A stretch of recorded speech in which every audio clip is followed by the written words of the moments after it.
Welcome back to the Cossy Arsenal channel. My name is Cossy. Welcome back to a brand new video. Let's talk about Victor Gyökeres. 3 goals in 8 appearances.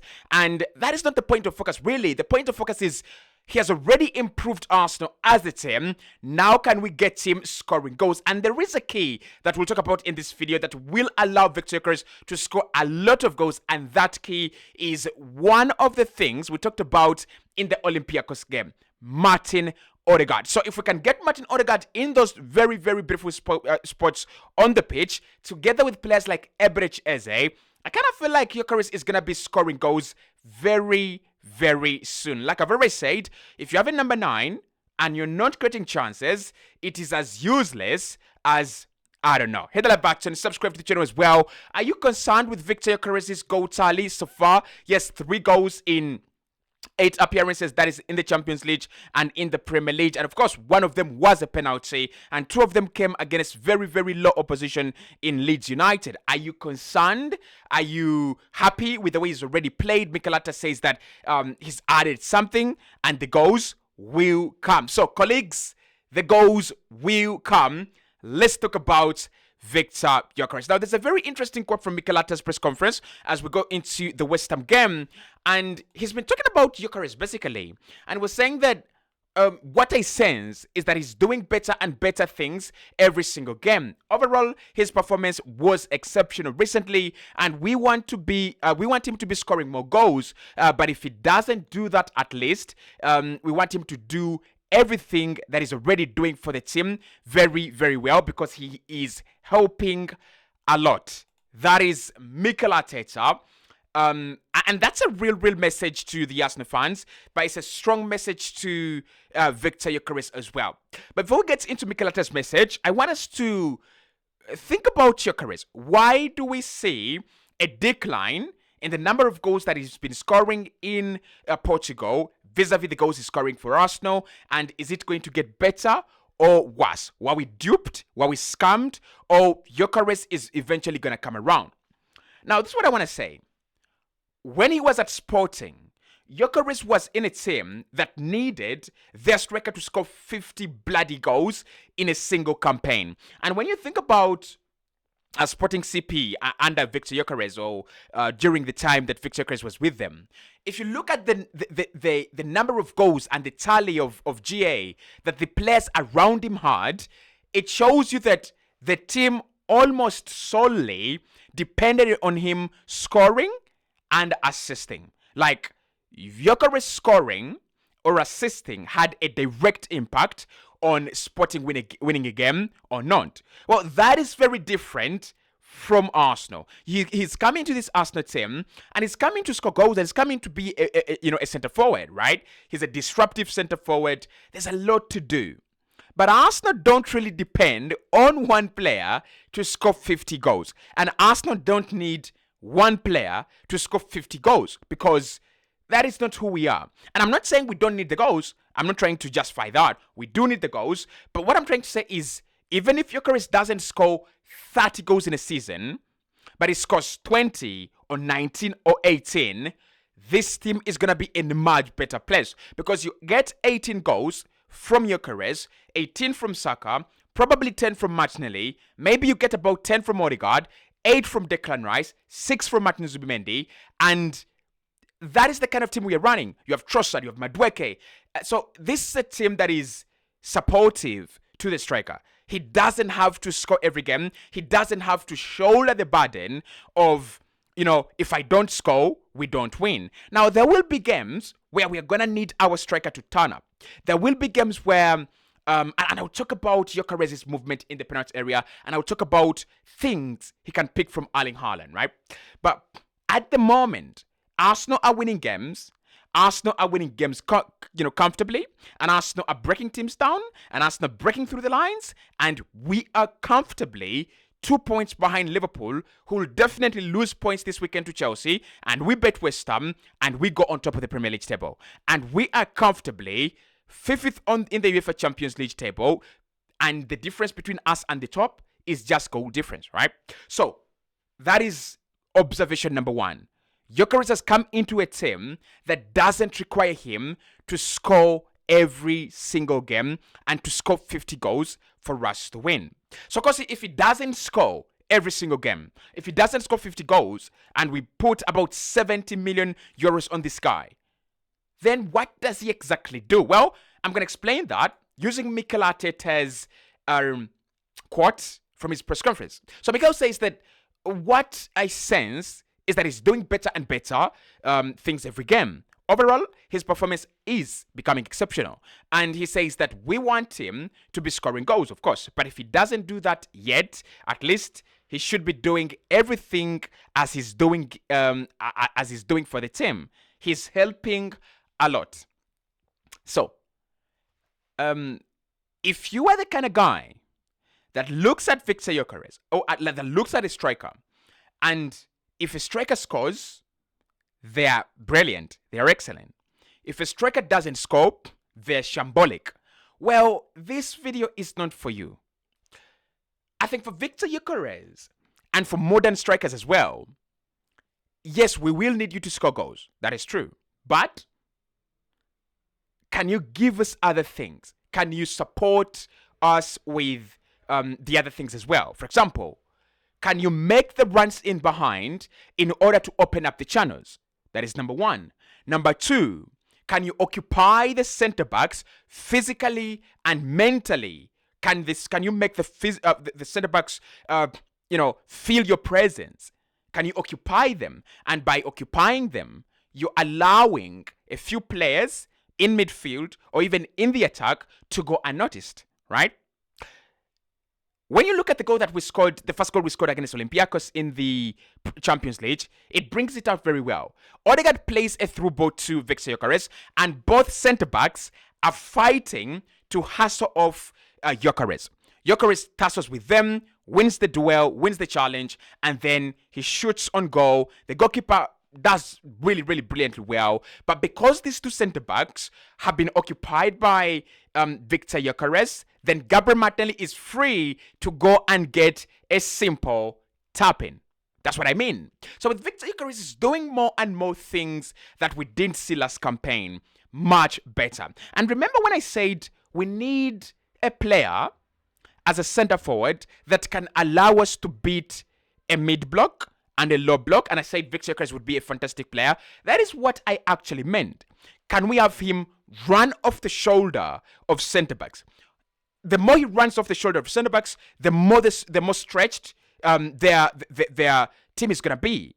And the more he stretches them, the more gaps for us to break through the lines. And the more gaps for us to break through the lines, the better we can use Odegaard and Eze. And the better we can use Odegaard and Eze, the more we're going to get goals from Saka, goals from Trossard, and goals from Gabriel Martinelli. So he's doing a fantastic job in terms of being a centre forward for us, a centre forward that we actually need. And I would give Mikel Arteta credit. He's actually used him very, very well. And of course, he's a very, very versatile player. You can use him in a couple of different ways as well. However, he's got to improve his game in a couple of areas. And that's what I want us to talk about as well. Goals will come, okay? Why I'm saying that goals will come, I'm looking at him getting these chances, and I know his confidence is not yet there yet, right? It is not yet there. But I also know that this is a striker that has scored 50 goals in a single leg, right? We know that this is a striker that can go 10 games scoring every single game, right? And then, of course, you've got to look at Liverpool and the opposition we've been playing. You have Liverpool, you have Newcastle, you have Manchester City in your first opening, 6 games. If that doesn't communicate that, we are going to have easier games and our style of play is going to be better and we're going to dominate games more and we're going to create more chances, I don't know what will. Okay? So for Victor Gyökeres to score more goals, these are the things that will have to happen. He's going to have to improve, and then Arteta, as manager, is going to have to improve as well. 1, positioning in the penalty area. For me, this is one of the things that I love about Erling Haaland. Haaland is lethal. Haaland is ruthless. And none of us can sit here and say Haaland is poor at positioning in terms of timing his runs, in terms of positioning himself for a header, in terms of losing his marker and getting a simple tap in. Erling Haaland is brilliant at that. And there's a time last season when I looked at Alexander Isak, and I'm like, what if Alexander Isak played in a Manchester City team where two centre backs are on his heel? Can be as good? Can he be as good as this guy? And we'll see it at Liverpool. We will try to see whether he can adapt his game, right? But when it comes to Erling Haaland and Gyökeres, the difference is in positioning. The difference is in thinking as a striker. What do I mean? So when you think about some of the chances that Arsenal create, you'll have Saka whip it across the penalty area. You have Trossard whip it across the penalty area. You have Eze whip it across the penalty area. And then you have players like Martin Odegaard, Saka, and Declan Rice that are going to ping it to the back post. Now, those are the chances that I expect Gyökeres to feast on. If it is pinged at the back post, you must be able to nod it in. If it is whipped across the penalty area, you must be able to tap it in. He's not yet doing that. And I'm going to give you a very simple example about Rasmus Højlund and Kevin De Bruyne. Kevin De Bruyne was asked about Rasmus Højlund and the difference between him and Haaland. And Kevin De Bruyne said, when it comes to Rasmus Højlund, he doesn't really attack the space as much as Erling Haaland. So Gyökeres needs to understand that run into space, attack the space, position yourself.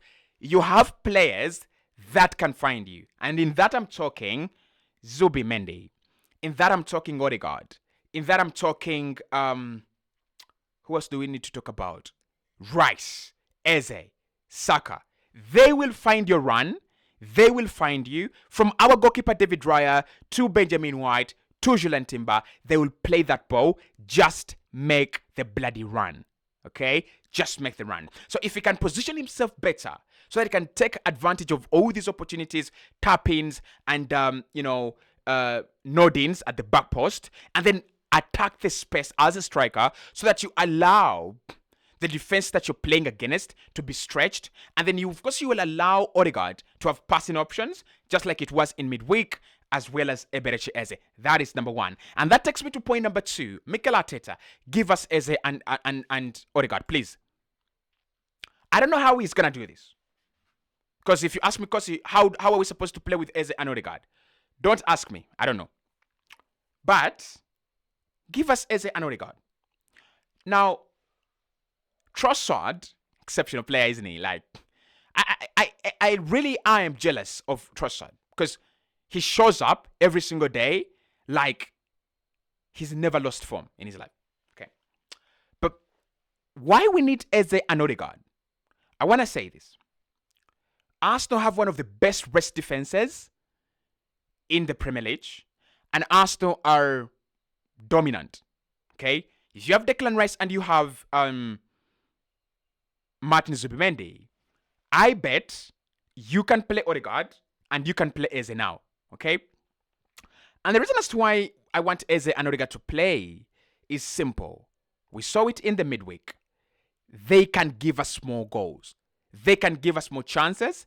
They can create more chances. And Gyökeres will feast on those chances, okay? Forget about all this midfield of Mikel Merino and whatever Mikel is trying to cook.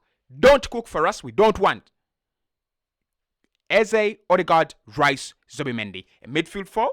And then an attacking two of Gyökeres and Saka. Obviously, Eze becomes, a part of the attack.